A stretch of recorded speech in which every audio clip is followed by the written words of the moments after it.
Hey everyone, I'm back with another video. Today I am going to try to not wax dip, but wax coat this little two-frame, little mini mating nuke that we've got here. I stained it yesterday just to kind of give it some color, and I want to use some beeswax to protect it. And I know, most people wax dip, but I don't have a big enough operation or enough hives to justify doing a whole wax dipper. I haven't seen any videos on anybody trying to actually use a paintbrush to get the wax on there, so I don't know if it's going to work or not. But if it does, it might be an option for somebody with only a couple of hives. If it works on this little two-frame nuke, I'll do my 5-frame nuke, and then anything else that I get in the future. And I got a migratory lid in there for my 8-frame hive that I will also coat. So let's see how this goes. Okay, so let me tell you what I've got here. I have this little single element portable stovetop, electric stovetop thing, heating surface. That was like $12 at Walmart. I got this little cheap stainless steel pot. It's an 8-quart. I got this from Walmart as well. It was under $10. The reason you want to get something like this is because you do not want to use beeswax in your with your kitchenware. Just basically plan on never using this again for anything else other than beeswax. And I'm outside because the last time I tried to heat this up, I did it in the house, and if you get it too hot, it will smoke like crazy and your house will smell like beeswax. Don't ask me how I know. So we're outside. Also less chance of getting a mess. I got this cardboard down so that whenever I'm painting this on here, anything that leaks down will leak onto the cardboard. And so let's get this started. Let me get this on there and get it turned on. I'm not sure how long this is going to take to heat up. So let me get that warm and then I will cut back in. All right, I'm back. So I have this on, it's got 5 settings, and I have it all the way down to a 1 on the lowest setting. And it's still smoking a little bit, but it is melting somewhat slowly, so I don't think it's too hot. I'm gonna kind of show this to the other camera here. So that's what we're looking like.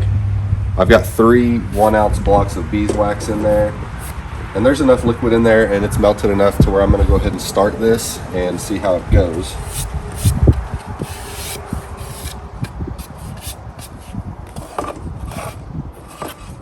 All right, paintbrush into it and bring it up here, color it on. So it's drying extremely fast. That's how beeswax works. It goes on very smooth though, very clear. It's coating it really well. Yeah, it's going on really well, guys. I'll be curious to see how it looks once it fully sets. I'm a big fan of the wax coating. I've mentioned it before, but the Hoover hive that I have, it's also wax coated. So it's basically what I'm trying to do with this. So that's done. And I think there's some things we can do to even this out because it's thicker in some spots than other spots. But you could probably get like a little torch and just kind of melt it in those thick areas and just let it smooth out on a level surface. This is smoking quite a bit. Okay. All right, we're gonna start on the main body here. I'm just gonna do this side probably on the video just to save time so you guys aren't sitting here watching the same thing over and over. And then whenever it's all done, I will cut back in and just kind of show you the finished product. So bear with me here while I paint this side, and I'll let you know if I run into any issues.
All right guys, so I'm back with this propane torch. I'm gonna try to use this to heat this up and see if it will kind of self-level. It's a little thick in some spots, but it honestly would probably be fine just the way that it is.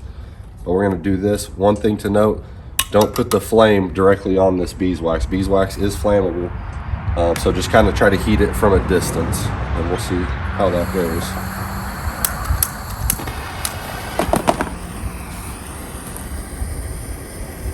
Just trying to get it close, but not on it.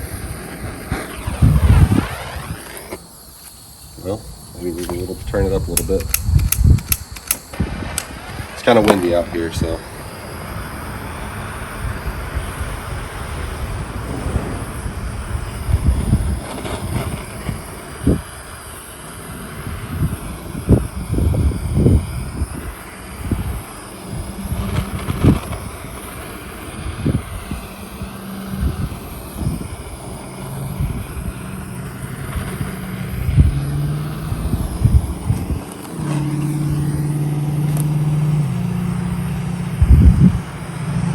It's working pretty well, guys. I don't know that it's necessary, honestly. It's mostly just an aesthetic thing. And at least in my area, in the summertime when it gets hot, my Hoover hive, the wax actually heats up a little bit on the side of the hive and kind of turns liquid. And it runs down the sides and everything. So I suspect this is going to get hot. And it'll kind of melt and move around just like that one did. But let me kind of show you the side of this box, how it turned out. So it's not pretty, but like I said, it's going to get hot in the sun, and it'll level out and smooth out. But I'm not really necessarily going for super good looks here. I'm just trying to have this box protected and last me for many years. I will say that I did use the entire 3 ounces of beeswax that I put in there. I mean, there's a tiny bit left, not much. I'm going to show that here. So a little bit left, but not a lot. So you can kind of take that 3 ounces, you know, did a 2 frame. So kind of extrapolate that out for a 5 frame, an 8 frame, or a 10 frame, and it'll kind of give you an idea of how much beeswax you may need. One other thing that you can do with this is this exact setup. You can do frames. So I wouldn't necessarily use a paintbrush on the frames, but they have foam rollers, and that's what I've used in the past, and it works really well. That's the only other thing I've used this setup for here is foam roller, some beeswax, put some frames out and roll it on. Do it on something like this so you don't make a mess. Do it outside like I did so that if it does start to smoke a little bit, it's not so bad. And that's it, guys. Thank you for joining me. If you have any questions, leave them in the comments and I'll answer it, and we'll see you on the next one.